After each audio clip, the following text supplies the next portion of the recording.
Assalamualaikum warahmatullahi wabarakatuh. Perkenalkan, nama saya Najwa Natasha Putri. Di sini saya ingin membuat video tentang review atau resume sebuah buku yang berjudul Dalam Ilmu-Ilmu Qiraat, Pengantar, Kajian, dan Penelitian. Karya penulis dari Dr. Syahid Rizieq At-Tawi, tahun terbitnya 1405 Hijriah atau 1985 Masehi. Bab pertama itu adalah qiraat dan para qori. Terdiri dari 3 pasal. Yang pertama konsep dasar, yang kedua qiraat yang diterima dan syahid atau tidak umum, dan para qori. Di sini kita masuk ke definisi qiraat. Qiraat adalah bentuk jamak dari kata qiraah yang merupakan masdar atau kata verbal dari kata qara'a. Secara bahasa qara'a berarti mengumpulkan dan menggabungkan. Dikatakan unta betina itu tidak qara'a atau janin, artinya rahim tidak mengumpulkan anak. Artinya Abu Ubaidillah berkata, Al-Quran dinamakan Quran karena ia mengumpulkan surat-surat lalu menggabungkannya. Firman Allah Ta'ala, sesungguhnya atas tanggungan kamilah mengumpulkannya di dadamu dan membuatmu pandai membacanya. Quran Surat Al-Qiyamah ayat 17 yang artinya mengumpulkannya dan membacanya. Lalu seorang qori atau pembaca untuk setiap tulisan yang ia baca menggabungkan suara huruf-huruf di dalam benaknya sehingga terbentuk kata-kata yang diucapkan. Dalam istilah ahli qiraat atau qiraat adalah ragam-ragam yang berbeda dalam cara membaca, baik dari segi suara, tashrif atau perubahan bentuk kata maupun nahwu tata bahasa. Perbedaan qiraat dalam bentuk ini adalah perbedaan variasi dan keragaman, bukan perbedaan pertentangan dan kontradiksi. Karena Al-Quran yang mulia terhindar dari kontradiksi dan pertentangan. Allah SWT berfirman, maka apa mereka tidak memperhatikan Al-Quran? Kau kiranya Al-Quran itu bukan dari sisi Allah? Tentulah mereka mendapat banyak pertentangan di dalamnya. Quran Surat An-Nisa ayat 82. Lalu selanjutnya perbedaan ini ada beberapa perbedaan terangkum dalam perbedaan itu terangkum dalam 3 aspek. Yang pertama perbedaan lafaz dan tetapi maknanya sama. Contohnya kata asyirat dibaca dengan syad dan sin dan ismam dan kata alhim dengan kasron dan hamzah pada ha. Kedua, perbedaan lafaz dan makna dengan memungkinkan perpaduan keduanya dalam satu hal. Yang ketiga, perbedaan lafaz dan makna dan mustahil keduanya bertemu dalam satu hal secara mutlak, tetapi keduanya sepakat dalam aspek lainnya sejalan dengan makna umum dan meniadakan kontradiksi. Tapi sebelumnya saya mohon maaf ya di sini kalau misalkan ada suara-suara burung atau apa, karena di rumah emang melihara burung. Jadi saya minta maaf kalau ada itu. Selanjutnya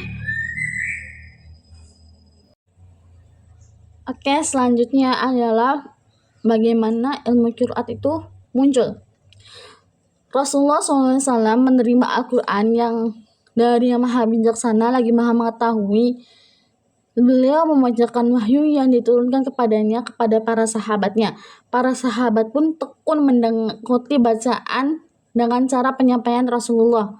Bacaan beliau memiliki variasi huruf atau qiraat yang berbeda-beda.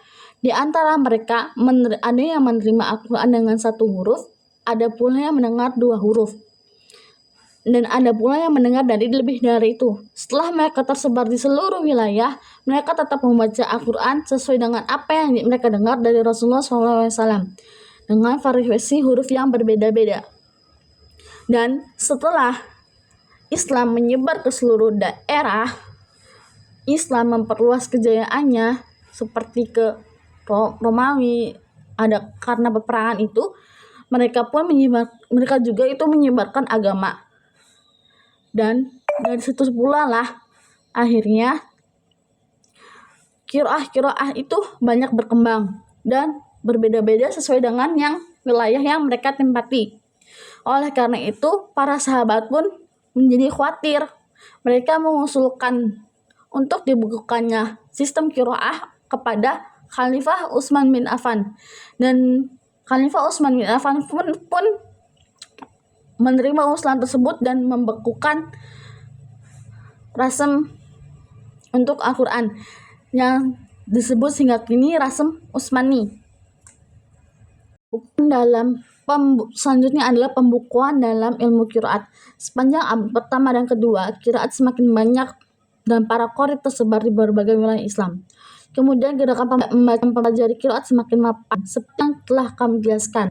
Seperti yang tadi aku udah jelasin, karena banyak itu akhirnya Utsman itu membekukan dan lahirlah rasem Utsmani. Kemudian tahap selanjutnya itu adalah tahap penyalinan mushaf Utsmani. Yang kedua, kemudian tahap tasbih atau penentuan 7 qari yang berarti memilih imam-imam terkenal yang menjadi rujukan. Tahap inilah yang dipimpin oleh Ibnu Mujahid, dan setelah itu keadaan menjadi siap untuk membukukan pembukaan dalam buku ini.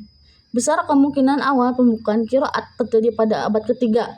Para peneliti cenderung berpendapat bahwa imam pertama yang diakui dalam pembukaan ilmu ini adalah Imam Abu Ubaid Al-Qasim bin Salam yang wafat pada tahun 224 Hijriah. Beliau mengumpulkan qiraat 25 qari. Ibnu Al-Jari berkata, ketika pada abad ketiga tiba, perbedaan semakin meluas, hafalan semakin berkurang, dan ilmu kitab dan sunnah menjadi puncak pada masa itu. Beberapa ilmu berupaya membukukan riwayat qiraat mereka. Imam pertama yang diakui yang mengumpulkan qiraat dalam satu kitab adalah Abu Ubaid Al-Qasim bin Salam. Dan si penulis itu berpikir beliau menjadikan mereka 25 qari beserta 7 qari tersebut.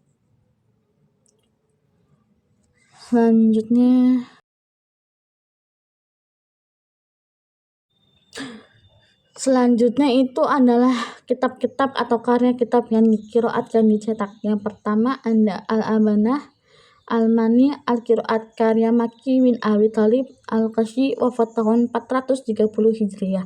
Dicetak oleh Dar Al-Ma'un Al-Atturat Damaskus. Tarik Dr. Muhi Ad-Din Ramadan, dan juga cetakan online oleh Dar Nadha Misr Tahqiq Dr. Muhammad Abdul Fattah Syalabi, dan lain-lain. Kalau di buku ini ada 21 karya. Karena kebanyakan gak mungkin aku baca satu-satu. Yang selanjutnya ada kedudukan ilmu qiraat. Ilmu ini adalah salah satu ilmu yang mulia dan agung karena berkaitan dengan riwayat kitab suci yang tidak didatangi kebatilan dari depan maupun belakang. Al-Quran adalah kepala dari ilmu-ilmu dan pengetahuan Islam dan sumber utama syariat, maka ia adalah konstitusi umat dan penerangannya, serta cahayanya dan petunjuknya. Kita telah membahas tentang upaya dilakukannya. Selanjutnya kedua ada ilmu yang agung ini mencakup sejumlah ilmu yang bermanfaat. Yang pertama, ilmu qira atau para ahli qiraat yang membahas biografi orang-orang yang terjun di bidang qiraat dan menjadi rujukan bagi orang lain, serta orang lain belajar dari mereka sejak zaman sahabat hingga abad ke-10 Hijriah. Ilmu ini berfokus pada studi sanad setiap qiraat dan kemutawatirannya, serta para riwayat yang menukil qiraat ini dari qori atau ahli qiraat dan dikenal dengannya dan dinisbatkan kepadanya. Yang kedua, ilmu rasm al-mushaf atau tulisan mushaf yang membahas bentuk tulisan. Yang ketiga, ilmu tafriq al-qiraat dan al-itijlah.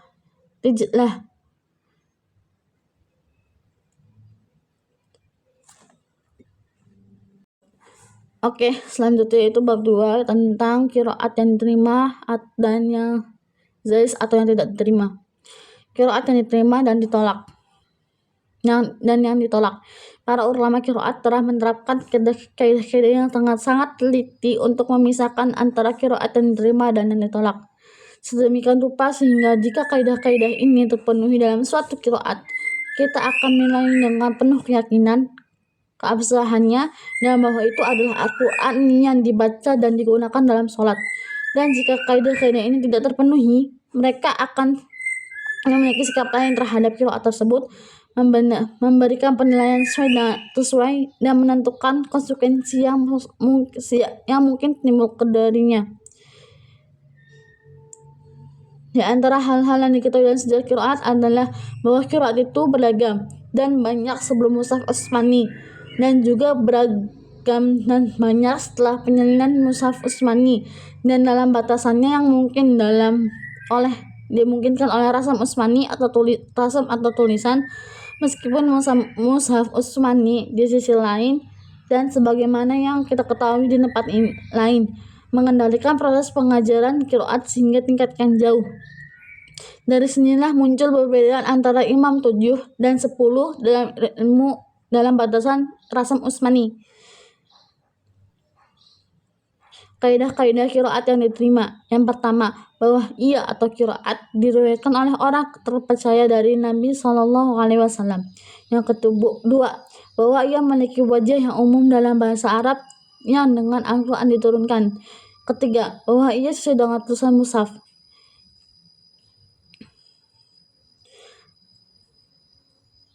Syarat pertama, sanad mutawatir. Mayoritas ulama dari ahli usul fikih, ahli fikih dan 4 mazhab, ahli hadis dan ahli qiraat berpendapat bahwa sifat qiraat yang sahih adalah mutawatir dan tidak ditetapkan dengan sanad sahih yang tidak mutawatir.